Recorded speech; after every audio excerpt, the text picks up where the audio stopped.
Hello friends, welcome to Yashvi math classes. आज की इस क्लास में हम सीखेंगे गुणनखंड और गुणज पर आधारित बहुत महत्वपूर्ण प्रश्न जो नवोदय और सैनिक में बार बार पूछे जाते हैं। तो सबसे पहले समझते हैं बेसिक कॉन्सेप्ट को। बेसिक कॉन्सेप्ट में सबसे पहले हम देखते हैं गुणनखंड। गुणनखंड यानी कि फैक्टर।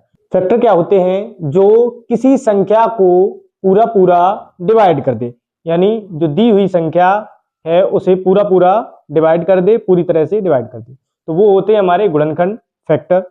गुणज क्या होते हैं? मल्टीपल। गुणज होते हैं जो किसी संख्या को, यानी कि जो संख्या हमें दी गई है उस संख्या से कौन कौन सी संख्या कट जाएगी, यानी पूरी पूरी तरह डिवाइड हो जाएगी, तो गुणनखंड फैक्टर। एक एग्जांपल से हम समझ लेते हैं, जैसे कि यहाँ पर 5 का हमें फैक्टर निकालना है। तो 5 का फैक्टर क्या होगा? जो संख्या किसी, यानी कि ये जो संख्या दी हुई है वो किन किन संख्याओं से, किन किन नंबरों से डिवाइड हो जाएगी। तो 5 हमारा 1 से डिवाइड हो जाएगा, 2 से डिवाइड नहीं होगा, 3 से नहीं होगा, 4 से नहीं होगा और 5 से डिवाइड हो जाएगा। तो ये हमारे होते हैं फैक्टर। गुणज क्या होते हैं? यहाँ पर हम 7 के गुणज निकालेंगे। तो 7 के गुणज निकालने के लिए क्या करना है? गुणज का मतलब होता है किसी संख्या का टेबल। तो 7 का हम टेबल अगर यहाँ पे लिख देते हैं तो ये हमारा हो जाता है गुणज। तो ये हमारे गुणज यानी कि मल्टीपल होते हैं। तो हमने गुणनखंड और गुणज दोनों को समझ लिया है। अब हम सबसे पहले देखेंगे गुणनखंडों के योग पर आधारित प्रश्न, यानी कि हमसे गुणनखंडों का योग किस तरीके से पूछा जाता है। यहाँ पे एक क्वेश्चन दिया जा रहा है कि 12 के गुणनखंडों का योग क्या होगा। तो 12 यानी कि 12, तो 12 के हमें गुणनखंड निकालने होंगे। इन क्वेश्चंस को हम ट्रिक से भी देखेंगे, पहले हम बेसिक मेथड क्लियर करते हैं।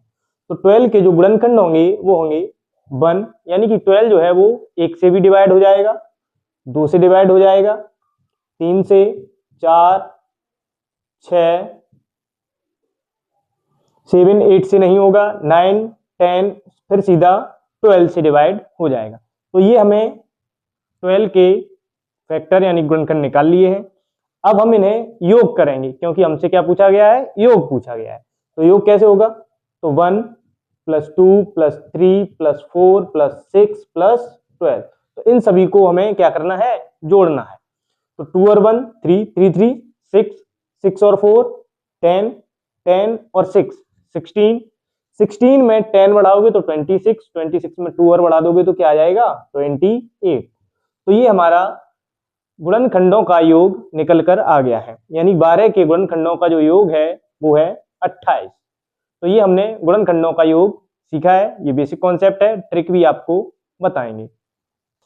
तो गुणजों का योग कैसे निकालते हैं आइए देखते हैं। क्वेश्चन है 8 के प्रथम 4 गुणजों का योग होगा।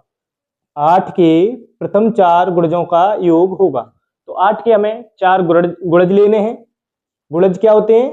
टेबल, यानी 8, 8 2 जा 16, 8 3 जा 24, 8 4 जा 32।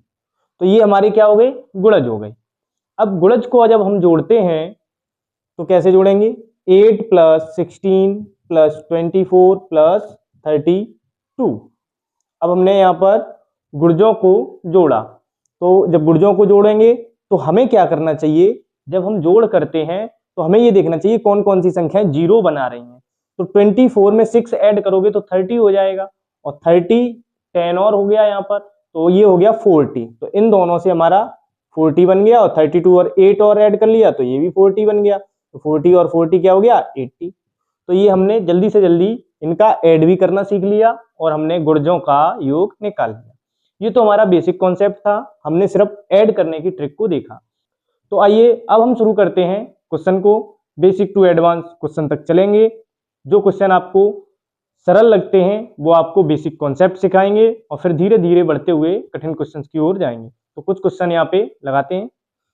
फर्स्ट क्वेश्चन है 10 के गुणनखंडों का योग है। तो 10 के गुणनखंडों का योग क्या होगा? तो हमने यहाँ पर 10 के हमें गुणनखंडों का योग निकालना है। तो 1, गुणनखंड क्या होते हैं?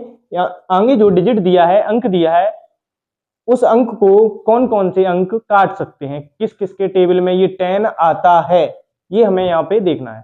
तो 1 के टेबल में 10 आता है, 2 के टेबल में भी 10 आता है, 3 के टेबल में नहीं आता है, 4 में नहीं आता, फिर 5 में आता है और लास्ट 10 में आता है। तो ये इसके हो गए क्या, गुणनखंड। अब इन्हें हमें जोड़ना है, तो 5 2 और 3 8, 5 3 8 और 10 18, यानी 10 के गुणनखंडों का जो योग होगा वो कितना होगा, 18 होगा।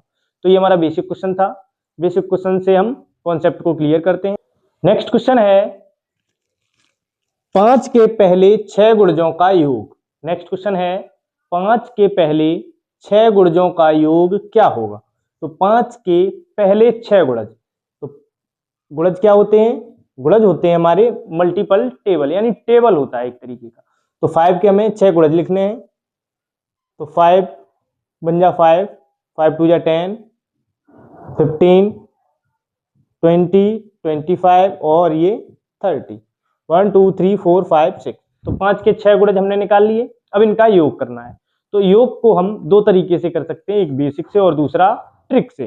तो बेसिक क्या है, यहाँ पे बेसिक है, पहले इन्हें ऐड करना है। तो 10 में 5 ऐड किया 15, 15 और 15 ये कितना हो गया 30, तो ये 30 हो गया, प्लस 25, अब 30 और 20 सरल है, तो 30 और 20 50, प्लस 25, 50 और 30 80, 80 में 20 बढ़ाओगे 100, 25 बढ़ाओगे तो वो हो जाएगा 105। तो ये तो हमारा आ गया बेसिक कॉन्सेप्ट से। अब आइए देखते हैं ट्रिक से इसे कैसे कर सकते हैं। तो ट्रिक से हम इसे करेंगे, यहाँ पर 5 के 6 गुणज पूछे हुए हैं, तो 5 के हमसे गुणज पूछे हैं।